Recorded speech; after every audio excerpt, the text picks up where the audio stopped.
নমস্কার বন্ধুরা, বাঙালির খাওয়া দাওয়ায় আরেকটি পর্বে আমি সকল দর্শক বন্ধুকে স্বাগত জানাচ্ছি। আজকে আমি আপনাদের সঙ্গে শেয়ার করছি চিকেনের একটা খুবই পপুলার আর টেস্টি রেসিপি, তার নাম চিকেন ভর্তা। চিকেন ভর্তা খেতে ভীষণই সুন্দর হয়ে থাকে। আপনারা হোটেল রেস্টুরেন্টে অনেকেই এটা খেয়েছেন। তন্দুরি রুটি, রুমালি রুটি, লাচ্চা পরোটা, নান পরোটা সব কিছুর সঙ্গে কিন্তু দারুণ লাগে এই চিকেন ভর্তা খেতে। এমনকি রাইসের বেশ কিছু প্রিপারেশনের সঙ্গেও কিন্তু ভালো লাগে চিকেন ভর্তা খেতে। বাড়িতেও খুব সহজে একদম রেস্টুরেন্টের মতো চিকেন ভর্তা বানিয়ে নেওয়া যায়, শুধু কিছু টিপস জানা থাকলে। তাহলে চলুন আর দেরি না করে বাড়িতেই খুব সহজে রেস্টুরেন্টের মতো চিকেন ভর্তা কী করে বানিয়ে নিতে হয় সেটাই দেখে নিই। চিকেন ভর্তা বানানোর জন্য এখানে আমি চিকেন নিয়ে নিয়েছি 300 গ্রাম পরিমাণ। চিকেনটাকে আমি একটু ছোট করে লম্বা শেপে কেটে নিয়েছি। আর চিকেনটা অবশ্যই কিন্তু বোনলেস হতে হবে। রান্নার জন্য এখানে আমি কিছু উপকরণ নিয়েছি একটা বড় সাইজের পেঁয়াজকে এইরকম ছোট ছোট করে কুচিয়ে নিয়েছি। একটা মিডিয়াম সাইজের টমেটোকে আমি মিক্সিতে পেস্ট বানিয়ে নিয়েছি। দুটো ডিমকে আমি এখানে সেদ্ধ করে নিয়েছি। 1 টেবিল চামচ মতো এখানে আদা রসুন বাটা নিয়েছি। এখানে সব উপকরণই আমি চিকেনের পরিমাণ অনুযায়ী নিয়েছি। আপনারা চিকেনের পরিমাণ অনুযায়ী সব কম বেশি করে নেবেন। এখানে একটা পাতিলেবুর অর্ধাংশ আছে, 1 চামচ মতো পাতিলেবুর রস আছে। এখানে 1 চামচ পোস্ত আর 2 চামচ মতো চালমগজ একটু জলে ভিজিয়ে রেখেছি। এটাকে আমরা একটা মিহি পেস্ট বানিয়ে নেব। 2 টেবিল চামচ মতো এখানে টক দই নিয়ে সেটাকে ভালো করে ফেটিয়ে নিয়েছি। এখন চিকেনটাকে আমরা সেদ্ধ করে নেব, সেই জন্য একটা কড়াই বসিয়ে দিয়েছি। তার মধ্যে দিয়ে দিলাম এখন 2 চামচ মতো বাটার দিয়ে এখানে এই রান্নাটা করব। বাটারটা ভালো মতো মেল্ট হয়ে গেলে পুরো কড়াইয়ের মধ্যে এইভাবে স্প্রেড করে দিচ্ছি। তারপর যে চিকেনটা আমরা ছোট করে কুচিয়ে রেখেছিলাম লম্বা শেপে, সেই চিকেনটা এখানে দিয়ে দিচ্ছি। চিকেনটা দিয়ে দেবার পর বাটারের সঙ্গে কিছুক্ষণ ফ্রাই করে নেব লো টু মিডিয়াম ফ্লেমে। কিছুক্ষণ ফ্রাই করে নেবার পর এখানে আমরা কিছু কিছু উপকরণ অ্যাড করে দেবো। প্রথমে দিয়ে দিচ্ছি 1 চামচ মতো পাতিলেবুর রসটা। এখানে আপনারা ভিনিগারও অ্যাড করতে পারেন পাতিলেবুর রস না থাকলে। এবার দিয়ে দিচ্ছি 1/2 টিস্পুন মতো আদা রসুন বাটা। এবার এই উপকরণগুলো একটু চিকেনের সঙ্গে ভালো করে মিশিয়ে নিচ্ছি। নেড়ে চেড়ে ভালো করে মিশিয়ে নিয়েছি। এবার দিয়ে দিচ্ছি 1/2 টিস্পুন মতো নুনটা দিয়েও ভালো করে মিশিয়ে নিচ্ছি। আর এবার এটাকে ঢাকা দিয়ে আমরা 5-7 মিনিট একটু কুক করে নেব, তাতে আমাদের চিকেনটা ভালো মতো সেদ্ধ হয়ে যাবে।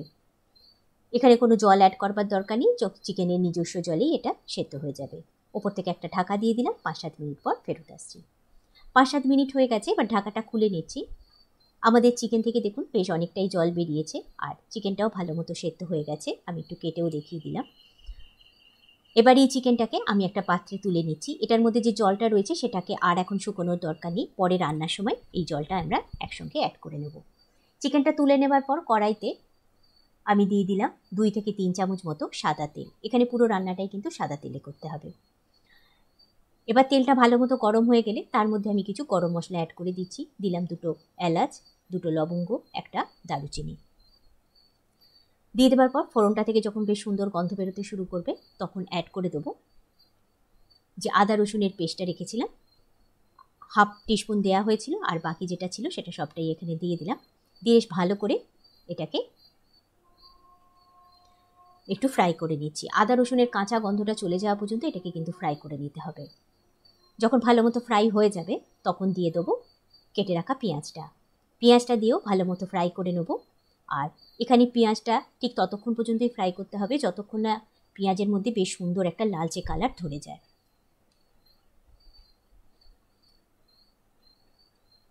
এখন দেখুন আমাদের পেঁয়াজের মধ্যে বেশ সুন্দর লালচে কালার ধরে গেছে। আমাদের পেঁয়াজটা ভালো মতো ফ্রাই হয়ে গেছে। এবার যে টমেটো পেস্ট আমরা বানিয়ে রেখেছিলাম সেই টমেটো পেস্টটা এখানে সবটা ঢেলে দিচ্ছি।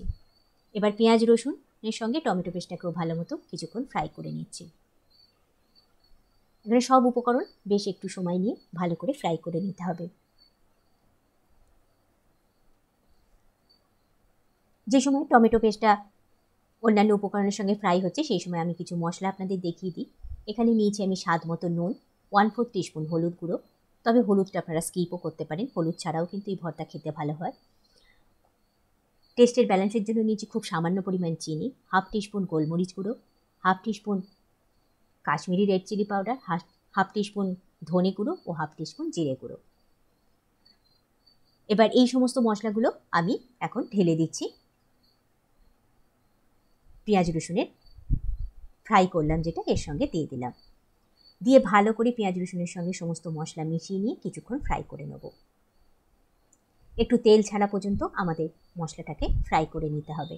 মশলা যত ভালো কষানো হবে তত কিন্তু চিকেনের মধ্যে ভালো টেস্ট আসবে। বেশ কিছুক্ষণ ফ্রাই করে নেবার পর আমরা এবার দিয়ে দিচ্ছি যে চিকেনটা আমরা সেদ্ধ করে রেখেছিলাম, সেই সেদ্ধ করা চিকেনটাকে সবটা ঢেলে দিলাম। এখানে রান্না করবার সময় চিকেনের মধ্যে যে জলটা রয়েছে সেটা সবটাই কুক হয়ে যাবে এবং খেতেও ভালো লাগবে, আলাদা করে আর শুকনো করিনি। এখন ভালো করে চিকেনটাকে মশলার সঙ্গে ভালো করে মিশিয়ে নিয়েছি। এবার দিয়ে দিচ্ছি যে পোস্ত আর চালমগজটা আমরা বেটে রেখেছিলাম সেটা সবটাই দিয়ে দিলাম, আর এই সঙ্গেই এখানে দিয়ে দিলাম টক দইটা, দিয়ে ভালো করে মিশিয়ে নিচ্ছি। ভালো করে মিশিয়ে নেবার পর পাত্র ধোয়া জল অল্প একটু দিয়ে দিলাম, চালমগজের পাত্রটা ধুয়ে অল্প একটু জল দিয়ে দিয়েছি, দিয়ে ভালো করে মিশিয়ে নিচ্ছি। এবার দইয়ের পাত্র ধোয়াও অল্প একটু জল দিয়ে দিলাম। মোট এখানে আমাদের 1/4 কাপ মতো জল দেওয়া হলো। এই পরিমাণ জলটা দিয়েই কিন্তু রান্না করব, আর কোনো এক্সট্রা জল এখানে আর অ্যাড করব না। এবার সব উপকরণ ভালো করে মিশিয়ে নিচ্ছি। মিশিয়ে নেবার পর এবার দিয়ে দিচ্ছি 1/2 টিস্পুন পরিমাণ গরম মশলা গুঁড়ো। ঘরে তৈরি গরম মশলাও দিতে পারেন, আবার বাজারের কেনা গরম মশলাও এখানে অ্যাড করতে পারেন। গরম মশলাটা দিয়ে দেবার পর দিয়ে দিচ্ছি 1/2 টিস্পুন মতো কসুরি মেথি। একটু হাতে ঘষে দিলে গন্ধটা বেশ ভালো হয়, সেই জন্য হাতে ঘষে দিলাম। এবার সব উপকরণ দিয়ে ভালো করে একটু মিশিয়ে নিচ্ছি।